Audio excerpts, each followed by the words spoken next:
Welcome to India, to this great and colorful country. We will of course take you to our 5 children's homes, but also show you the Leper Center, New Life Center, located outside Amalapuram. And while we are in Amalapuram, we will also attend the yearly conference held by Mana Ministries. Around 20,000 people are gathered for a week's fellowship, and BirGitta and I are ministering in song.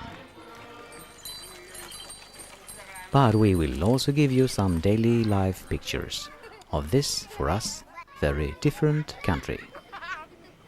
India has just passed 1 billion in population, of which 500 millions are 20 years or younger. I'm sure you understand what a big problem India is facing, especially when so many children grow up with no education at all.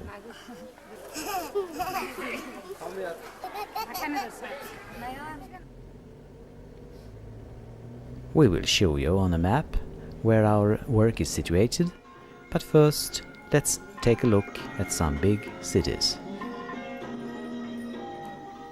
Our mission partner in India, Mana Ministries, has its headquarters in Hyderabad. They have around 1,000 churches in India. Here, on the east coast, is where New Life Center is located. Miralaguda is our first children's home. Last year we took over the homes at Kurnool, Pianapalli, Manchiravula and Bungir. Here we are now in Bungir and are welcomed with flowers, which is an Indian tradition.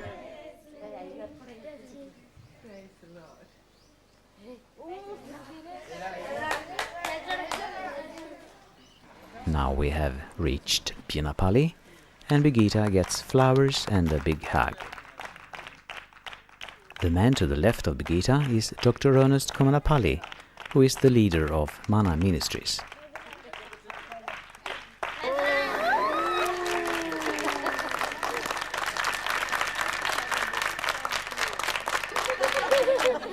These are the children from Manchiravula. And here we have come to Miralaguda.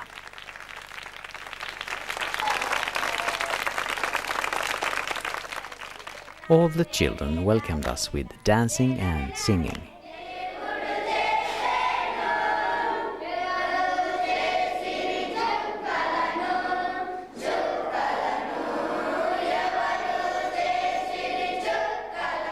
This song goes like this in Swedish. Vem har skapat fåglarna, Gud i himmelen? The teenage girls at Miralaguda are very good at dancing.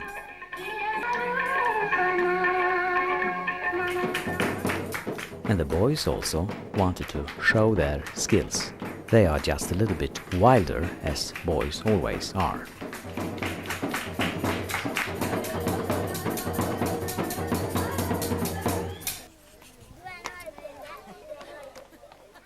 I tell you, we receive so much love. Imagine 280 hugs like this. Also this year we were happy to give our children new clothes, in blue and yellow of course, but also their very first pair of shoes and socks.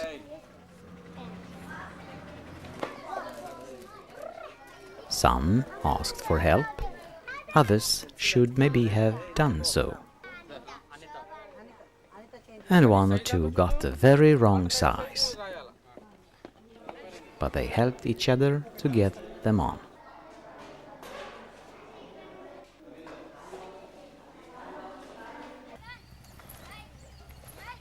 Before the school starts, the children have morning exercise.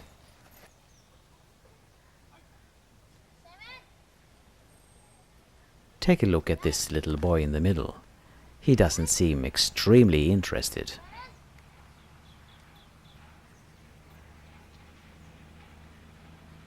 That's the boy with the big shoes.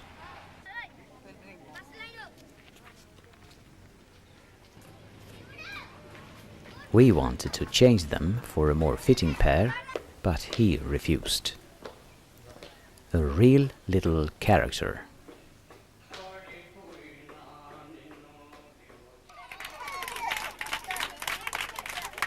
Of course, we brought gifts with us from friends in Norway and Sweden. This time over 200 soft toys for the children. Probably the very first toy to most of them.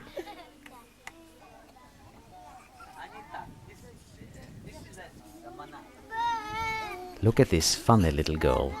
Isn't she charming?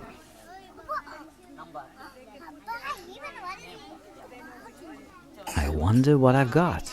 Is it a boy or is it a girl? We also gave them some practical things, like combs and toothbrushes, but they were, of course, meant for the kids.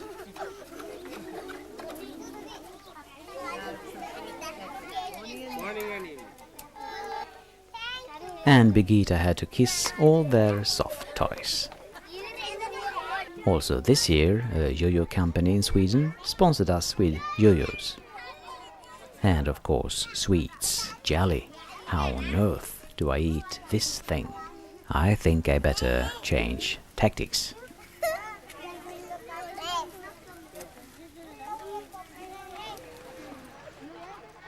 Our children at BirGitta got soft toys from us earlier, so this year we bought them different sports equipment. Like skipping ropes, badminton rackets, cricket things. Cricket is a big sport in India. We also gave them frisbees and carom ball games. In our country we use cues, but in India they use their fingers.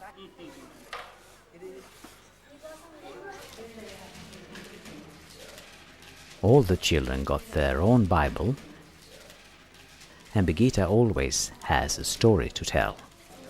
Because the greatest in life is to be able to help other people. And that we can do in many different ways. Here at BirGitta, we were happy to hand over a new generator as a result of a collection in a church meeting in the south of Sweden. Now they can forget all the power cuts that troubled them so often before. This is little Anna, here from last year when she was only 29 days old. She came to our children's home because her family didn't want her. They had 2 girls before and could not afford to raise a third one. Because we have a buffalo here at the home, Anna has been fed with buffalo milk and is today a strong little girl. Here she is, 1 year old. And here is Daisy, the milk donator. We have now bought buffaloes for all our homes, and BirGitta cannot keep her fingers away when she sees an animal.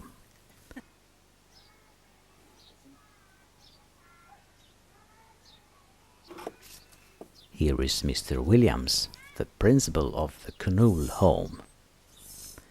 To me, his milking method seems a little strange.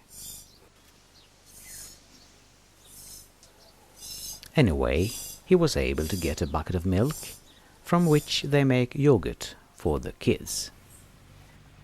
Everything that a buffalo produces is worth saving, even things that you and I wouldn't touch. But for Indian people this is very natural. They live so much closer to the nature.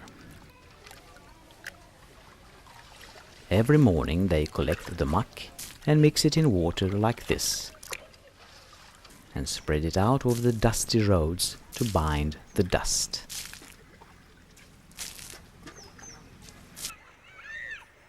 Water is vital for all life, and wherever you see a river, you see lots of life.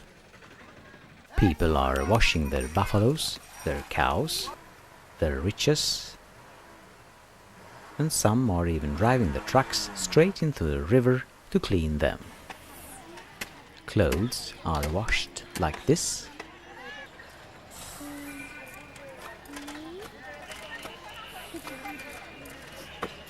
And some people have to use the dirty water for their morning bath.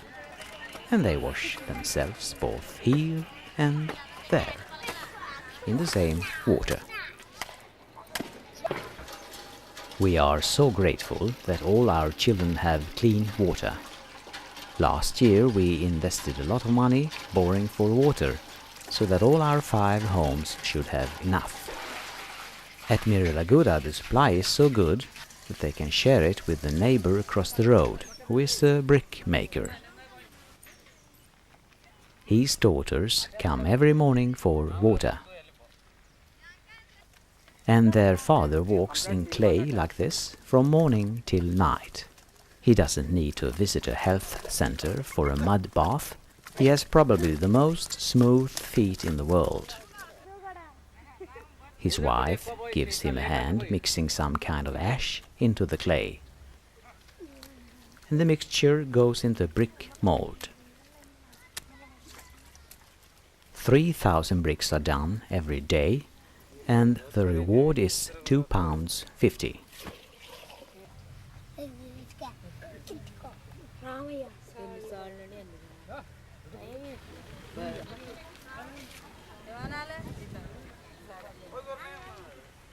Indian people mostly sit on the ground or the floor while working. Here we are at the marketplace.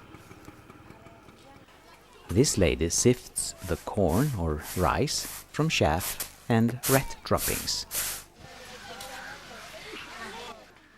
These ladies peel vegetables, sitting on a special knife. They do the washing up on the ground, and the powder is the ash from the fire they used for cooking the meal. Even the food, prepared for us in a modern kitchen, is done on the floor.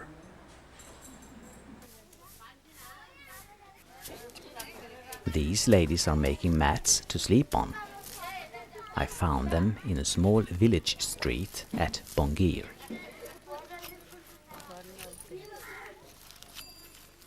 They make these mats from palm leaves, and their manual skill is fantastic.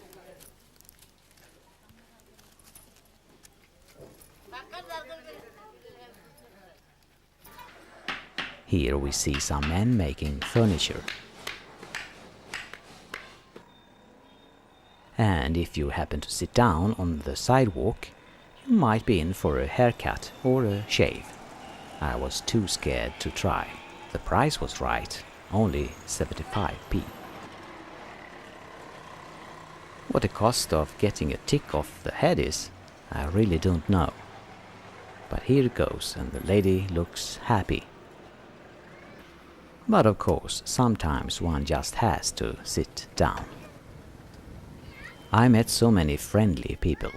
Here I am offered coffee, and here coconut milk.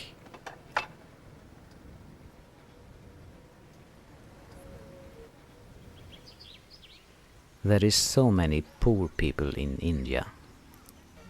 This couple was living in a cemetery, cooking food which they probably had collected by begging.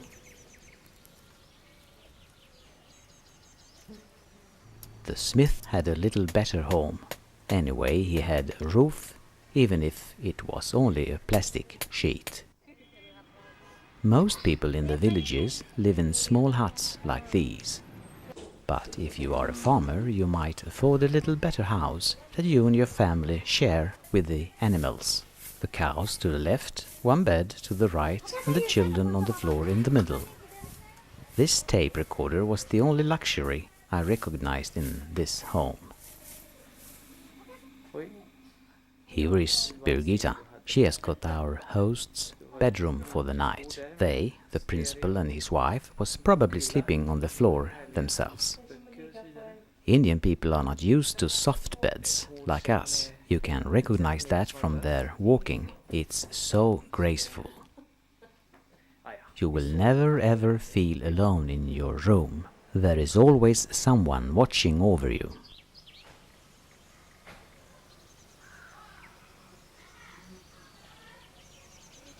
A little rest on the roof can never be wrong after a long journey on bumpy roads. We are so happy that all our children get school training. The schools we run are also open to children living outside the children's homes. When they leave for the day, it can look like this. The school bus for 2, containing 15. Most of them live close by and can walk home.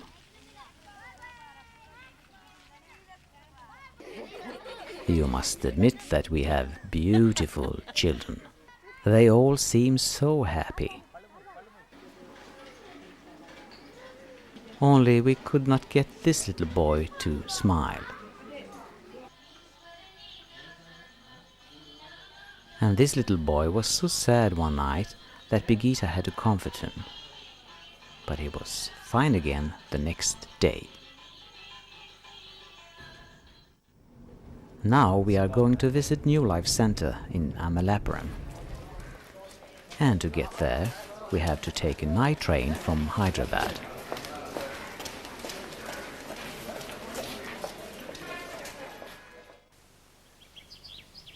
Here are about 20 houses, all built for the lepers. And BirGitta and I have so far paid for 4 of them, with help from people like you.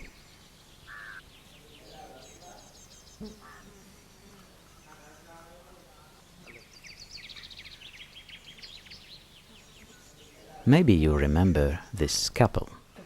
Her left hand has been operated on. Now she is waiting to get the right hand straightened. That was good. About him. Her husband had stiff wrists, but after surgery he is quite all right. What they like most of all is to bike, and that they so want to show us. As usual, BirGitta is greeting everybody. New Life Center has about 60 patients living there, but they treat several hundred a week with medicine, people who can return to their homes. We had bought them a TV and a video, and these had to be dedicated. We brought our last year's video film to show them, and they looked with great interest when they saw themselves on the screen.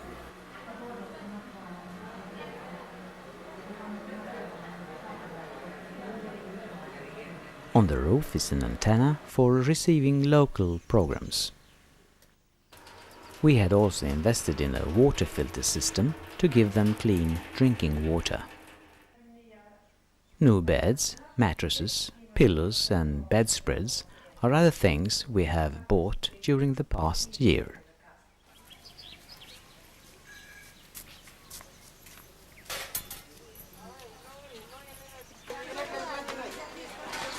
Then we wanted to give them a nice meal.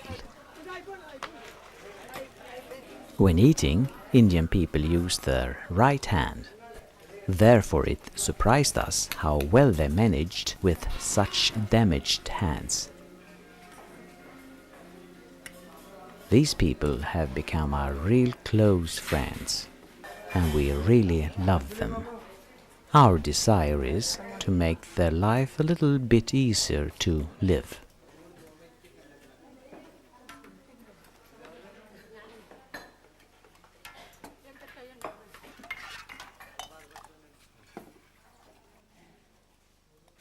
This year we will bring in a shoemaker to make them new shoes. They will also get new clothes, and we have promised to build 2 new houses.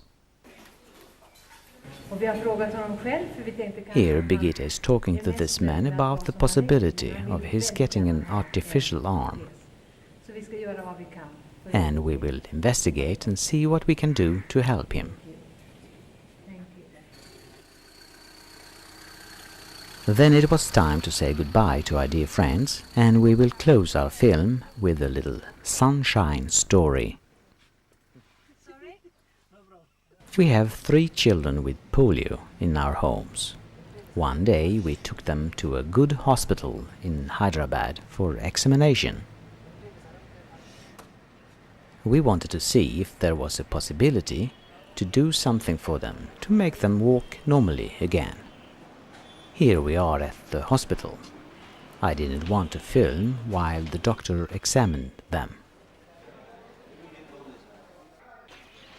This lovely girl with a beautiful smile is paralyzed in her left side. Unfortunately, the girl's injuries were too difficult to treat. An operation should not help her.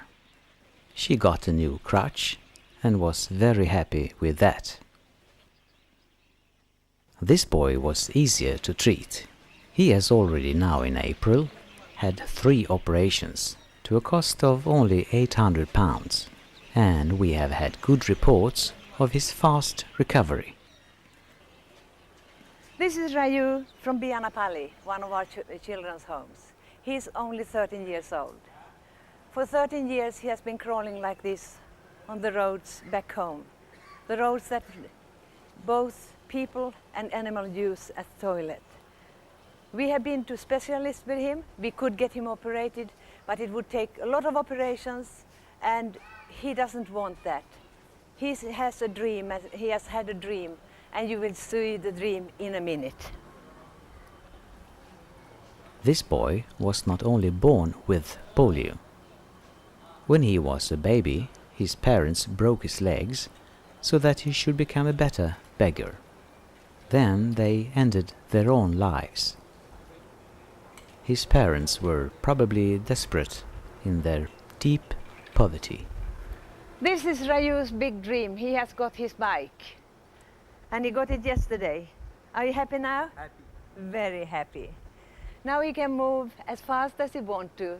And the cost for doctors, the bike, for everything, believe it or not, only $120. And we really pray for this child, that God will bless him. God bless you, Raju. Can I come with you? Okay, we have a go. Ooh, I'm heavy. The boy is now happy in the home at Bianapalli. Wasn't that a good sunshine story? All the way. Then I think we will finish the film with this beautiful sunrise. And we wish that the Lord, who is the real light, will shine over and into our children's lives. Thank you for watching, and thank you for your support.